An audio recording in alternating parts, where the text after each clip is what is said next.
Salut à tous, bienvenue chez la Maison Reptile. Aujourd'hui, du coup, on est chez Dylan, donc éleveur capacitaire chez qui je passe des stages. C'est déjà le deuxième que je fais ici. Puis, du coup, Dylan, je te laisse te présenter. Donc Dylan, dans la terrario depuis 13 ans. Oui, 13 ans.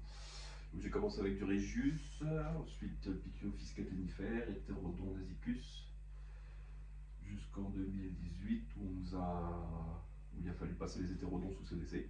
Donc de là, j'ai passé mes certificats de capacité. Et aujourd'hui, je détiens faune française, boïga, hétérodon, et ça doit être à peu près tout.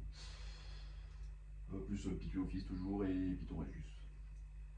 Je suis capacitaire pour une quinzaine d'espèces. Avec d'autres qui vont peut-être arriver, du coup. Avec d'autres qui vont dans arriver quelques temps. dans quelques mois, quelques temps. Une deuxième pièce d'élevage en cours de création. Et sinon, on propose des stages pour le certificat de capacité dans la limite de 20 heures par personne pour vos futurs dossiers. Avec du coup, on voit de la faune française, on voit de l'opisto. On voit de la faune française, de l'opisto. Donc en faune française, on va avoir pour le moment de la longissimus, de la mons speciuanus, donc de la couleuvre de Montpellier et de la couleuvre d'Esculape. En boïga, on va avoir un couple de boïga cyanea, avec des petits dans l'année, j'espère. Gros projet de cette année, ça aussi. Et oui, un gros projet, vu que le premier gros projet est tombé à l'eau. Et ensuite, du boïga irregularis.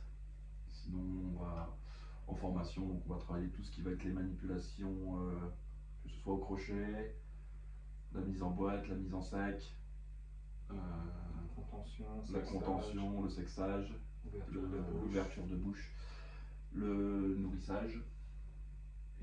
Et puis on voit une petite partie théorie aussi au début. Et pour ceux qui souhaitent une partie théorie, on essaie de proposer des formations évolutives par rapport aux gens. Puis du coup, là, on va vous présenter du coup quelques bêtes qui sont ici. On va faire un peu de boïga, on va faire les malpolons, les longissimus. Et puis à la fin, je vous montrerai aussi un petit peu l'hétérodon.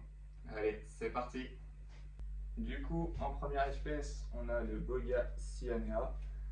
Donc si tu as des petits trucs à dire dessus, vas-y. Donc c'est une espèce de colubridé au pistoglyphe asiatique. Donc le genre boïga comporte une soixantaine d'espèces de mémoire. Et celle-là est une des espèces qu'on va retrouver le plus fréquemment en terrario. Donc c'est un serpent qui va naître brun avec la tête verte. Et au fil du temps, la couleur va partir sur du vert avec plus ou moins de reflets bleus. Donc j'ai la femelle que là ça ne se voit pas, elle est en mu, mais qui a le dessous de la gorge et que c'est tout entièrement tout bleu. Donc on les manipule surtout au crochet. Je ne vais pas les manipuler à la main. C'est des serpents qui ont une détente assez rapide et qui n'hésitent pas à mordre clairement si on les embête un peu trop. On peut voir les gros yeux de chat qu'ils ont. C'est une espèce qu'on voit assez rarement, d'où le fait qu'elle soit sous capacité. Il y a peu de personnes qui les détiennent en captivité, en tout cas en France. Et toi, du coup, tu auras peut-être des bébés cette année. Donc oui, là, le projet, ça va être de reproduire les deux, en espérant que ça prenne. Et du coup, ça fait à peu près combien de bébés par an? Tu me disais que ça fait jusqu'à plusieurs pontes à l'année. Donc ça fait 5 ou 6, entre 5 et 10 œufs, des fois 12 par portée. Et effectivement, c'est une espèce qui fait pas mal de rétention de sperme et du coup qui arrive à en sortir 2 voire 3 portées par an. Comme ça marche. Alors par contre, on a énormément de pertes sur les petits avec cette espèce-là. Car les petits ont du mal à sortir des œufs. Et après, c'est des espèces toujours un peu délicates à démarrer. Alors là, du coup, on est sur un autre boïga, donc le boïga irregularis, juste d'arriver. Donc si tu veux nous raconter aussi sa petite histoire. Donc boïga irregularis. Donc c'est une espèce d'origine qu'on va trouver sur le nord de l'Australie, en Indonésie, dans les îles Salomon, des choses comme ça. Elle a été accidentellement introduite, c'est un de ses faits les plus connus sur l'île de Gam, où elle a décimé, je ne vais pas dire de bêtises, mais je crois que c'est plus de 80% de la population d'oiseaux, et qu'elle a exterminé des espèces qui existaient que là-bas. Donc dans le pays, sur l'île de Gam, le gouvernement a créé un gros plan de destruction de l'espèce. Donc pour ça, il procède simplement par le largage de souris shootées au Doliprane, vu que l'espèce est allergique à tout ce qui va être.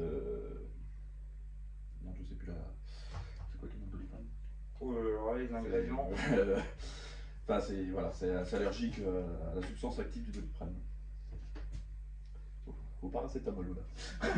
Du coup, ils sont beaucoup plus grands que les Donc c'est une cyanures. espèce, oui, qui peut facilement faire 1m80, 2 mètres à l'âge Et adulte. du coup, elle est beaucoup plus grande et elle s'en mêle beaucoup plus. Et On va aller la récupérer.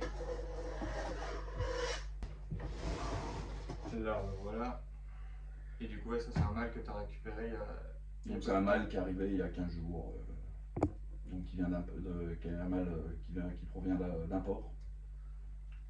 Et donc oui, au niveau de taille, ça peut atteindre en moyenne, on va dire qu'ils sont à 1m70, 2 mètres. Mais sur l'île de Gamme, vu qu'ils n'ont pas de prédateurs naturels, des spécimens de plus de 3 mètres ont déjà été trouvés. Et là, l'éleveur t'a dit que c'était un petit spécimen, mais bon, il fait déjà un bon 1m70, 1m80. Ouais. Et C'est une espèce qui est assez pas considérée comme relativement dangereuse quand même. Donc le venin est un peu plus actif que celui des cyanéas.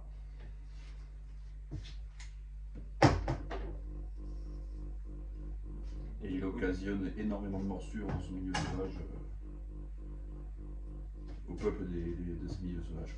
Et du coup, tu as pour projet aussi de lui trouver une femelle et de la repro, pas spécialement avec celui-là. Si j'ai prévu d'essayer de trouver une femelle pour la reproduire. Donc, et en captivité, c'est pas une espèce qui est vraiment très courante.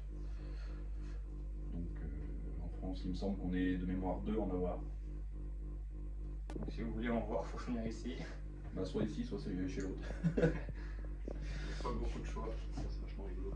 Allez, on fait tous les deux des formations. Lui est plus axé, fait beaucoup plus de boïga. Donc voilà le boïga irregularis. Donc là, du coup, on est sur la femelle mâle polon. Oui, donc j'avais un couple. J'ai perdu le mâle en sortie d'hibernation là cette année. Donc c'est un très gros projet pour l'année, donc il va être reporté un peu. Donc espèce faune française qu'on va retrouver sur l'Espagne, le sud de la France du coup, qui est une espèce opistoglyphe. C'est la seule espèce opistoglyphe qu'on a en France. Enfin officiellement, c'est la seule. Officieusement, il y a la couleur verte et jaune qui commence à être classée comme opisto. Donc c'est un des plus grands serpents de France aussi. Donc le mâle peut facilement faire 2 mètres, les mâles sont un peu plus grands que les femelles. Et là, on l'entend bien souffler. Ouais. Donc c'est un serpent qui n'hésite pas à mordre quand il y a besoin. Les mâles ont un comportement assez sympa aussi à observer, que ce soit dans la nature ou même en terrasse. C'est toujours rigolo à observer, qui ont un comportement territorial assez marqué. Et eux peuvent lâcher de grosses odeurs justement. Donc ouais, ils ont un système de lâcher de phéromones par des glandes qui se situent au niveau des narines. Et du coup, là, le but, ça va être aussi de lui retrouver un mâle pour. Le but, ouais, ça va être de retrouver un mâle, refaire de la repro, et puis essayer d'avoir plusieurs petits à sortir. Top. Et là, du coup, on est sur un petit couple que pareil, tu as récupéré il y a peu de temps. Il y a 15 jours aussi.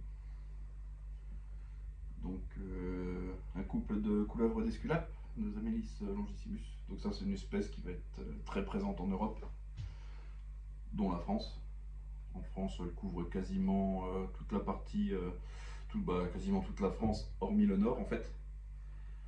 Donc c'est le nord, elle va s'arrêter. Donc là, si je prends l'exemple de la Bretagne où qu'on est, elle va s'arrêter le long du Semnon et le long du Couesnon.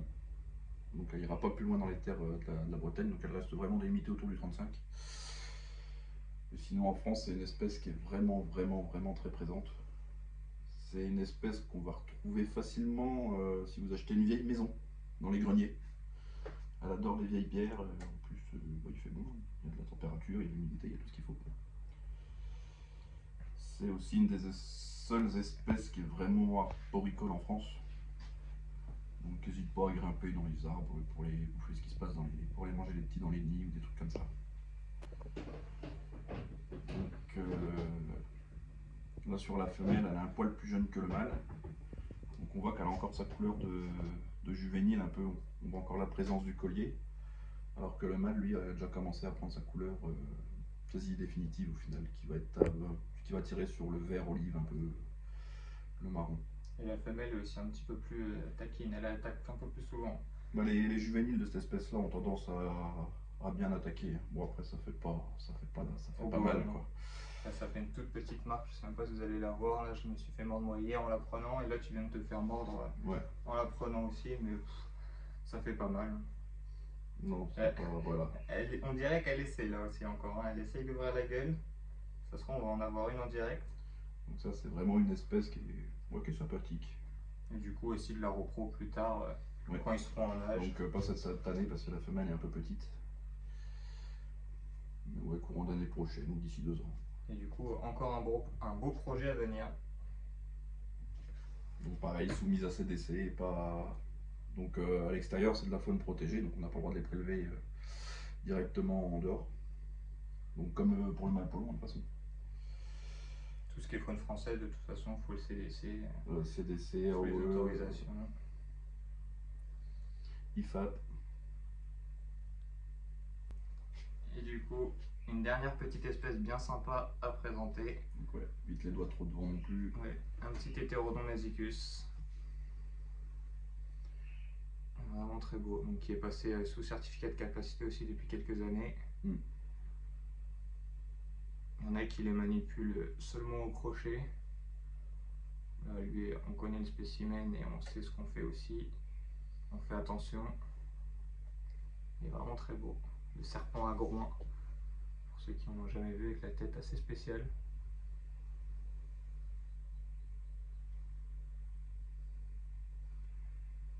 Donc c'est un spécimen que j'ai récupéré d'un sauvetage.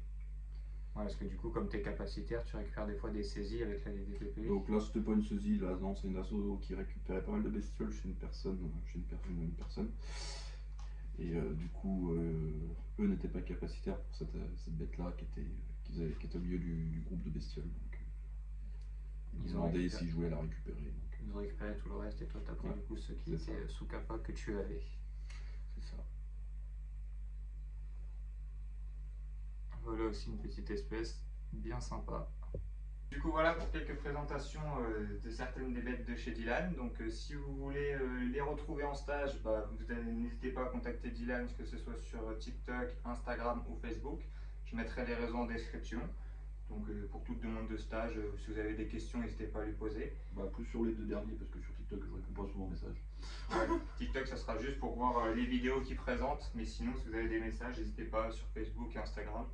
Il vous répondra, il répondra à vos questions. Puis n'hésitez pas à le suivre sur ses réseaux et sur nos réseaux à nous aussi, n'oubliez pas. Et puis sinon, à la prochaine!